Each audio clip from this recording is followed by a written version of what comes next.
મારી એક શરત છે. શરત શું છે તમારી?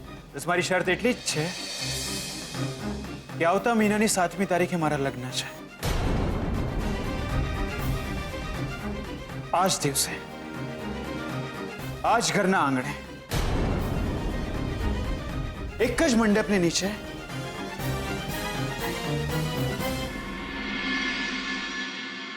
તમારે બંને પણ લગ્ન કરવાનું છે.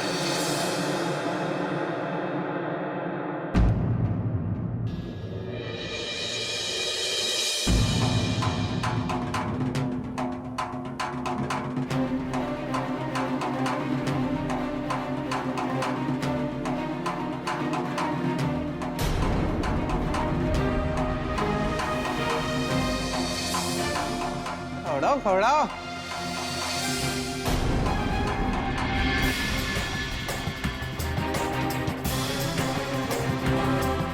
જોરદાર.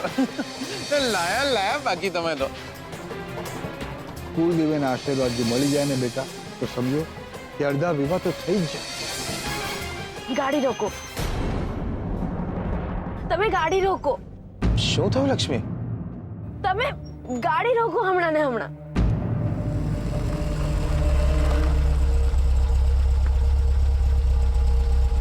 લક્ષ્મી લક્ષ્મી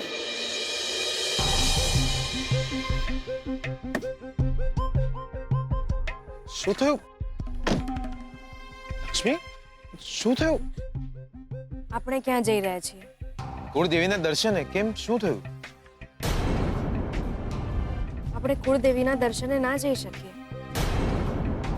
આપણે એકબીજા સાથે જુઠ્ઠું બોલી શકીએ, લોકો સાથે જુઠ્ઠું બોલી શકીએ, પણ કુળદેવી સાથે જુઠ્ઠું ના બોલી શકીએ. ના, આપણે આવું નાટક ના કરી શકીએ. તમે સાંભળ્યું નહીં દાદાજીએ શું કહ્યું હતું? એમણે કહ્યું હતું કે જો આપણે કુળદેવીના આશીર્વાદ લઈ લીધા તો સમજી લો કે આપણા અડધા વિવાહ થઈ ગયા. ના, આપણે આવું ના કરી શકીએ. નહીં. અને જો આપણે કુળદેવીના દર્શને નહીં ગયા તો શું થશે વિચાર્યું છે? તો શોધનના પપ્પા માટેની પ્રાર્થના અટકી જશે દિયોર. અને જો આપણે જઈશું તો આપણા અડધા વિવાહ પાક્કા સમજી લો.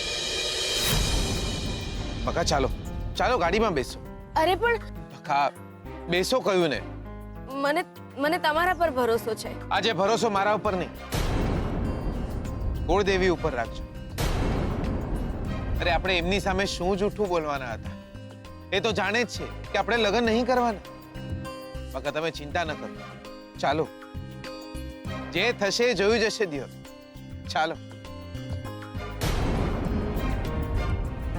અને યાદ રાખજો, આજે ધર્મ સંકટમાં આપણે નહીં,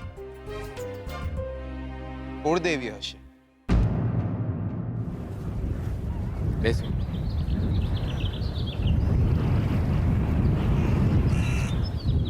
બકા બેસો.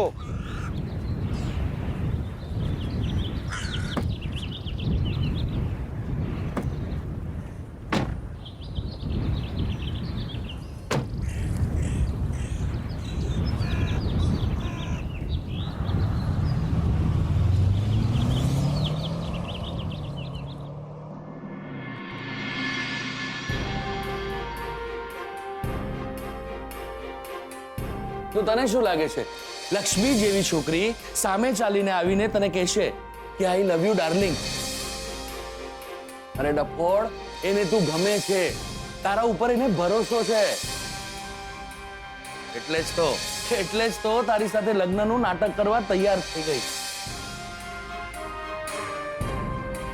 અરે એક વખત લગ્ન થઈ જાય ને તો પ્રેમ કરવાનો નથી હોતો, પ્રેમ ભૂલવાનો હોય છે. અને ધીરે ધીરે લક્ષ્મી પણ પોતાનો પ્રેમ ભૂલી જશે. અરે ભલભલા પ્રેમ પ્રકરણો ભૂલાઈ ગયા ને લોકો મેળ પડે ત્યાં જીવતા થઈ ગયા. તો તું લક્ષ્મી સાથે લગ્ન નહીં કરે તો ખબર છે ને લક્ષ્મીનું શું થશે? એ આખી જિંદગી શોધનને ત્યાં કામવાળી બનીને રહી જશે. એ જોઈ શકીશ તું?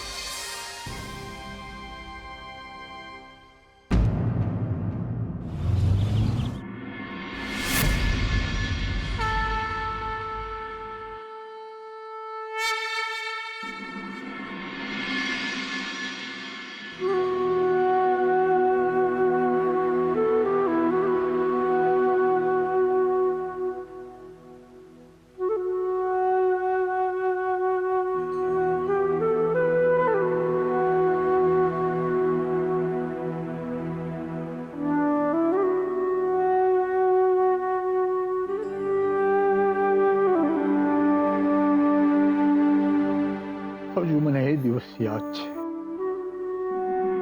આપણો પ્રદ્યુમન કેટલો ખુશ હતો.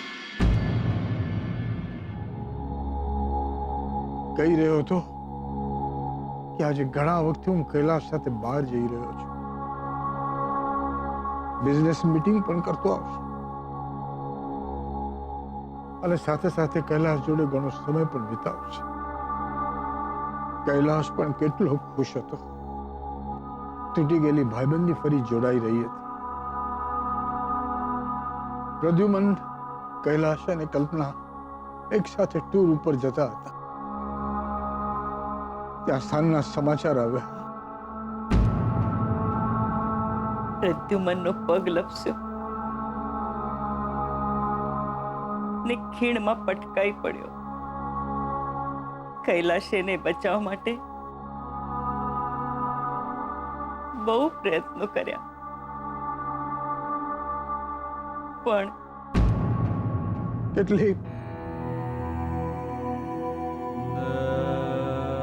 કેટલી શોધખોળ કરી આપણે. આજે આવશે, કાલે આવશે એમ એકબીજાને દિલોસો આપતા આપતા વર્ષો વીતી ગયા.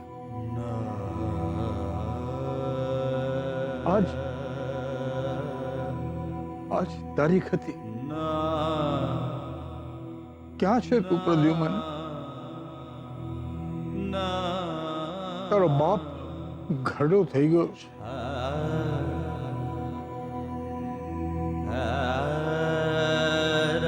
હવે તો આવી જા. આ તારા ઘરડા મા બાપની આંખો આજે પણ તગતગી જાય છે તારી યાદમાં. અંબિકા વહુનું જીવન વેરણ બની ગયું છે.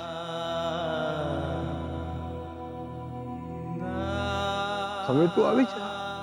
હજી એમ લાગ્યા કરે છે કે તું ક્યાંય છે.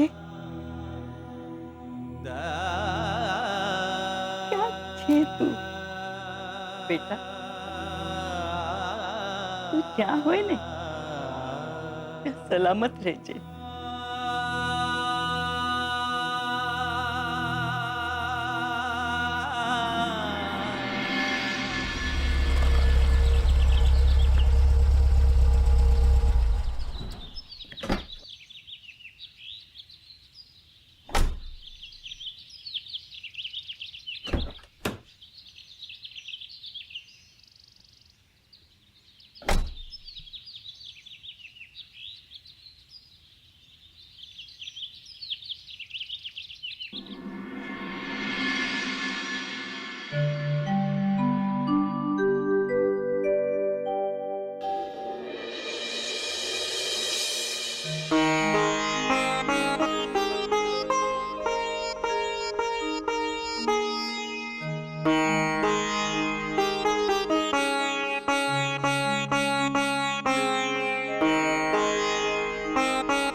અહીંયા તો આપણા સિવાય કોઈ દેખાતું નહીં.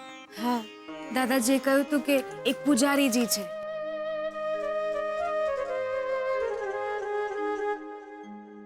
એમને મળવાનું છે અને આવી ગયા. કોણ છો ભાઈ? જય માતાજી. જય માતાજી. અમે વડોદરાથી આવ્યા છીએ. અમરકાંત દાદાએ કહ્યું હતું કે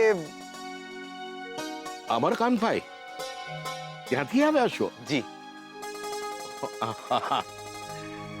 કુશળ મંગળ તો છે ને? જી. તમે કોણ? હું શોધનીયનો ભાઈબંધ છું. દાદાજીએ તમારા માટે દક્ષિણા આલી છે. સુખી રહેજે બેટા, સદા સુખી રહેજે બેટા.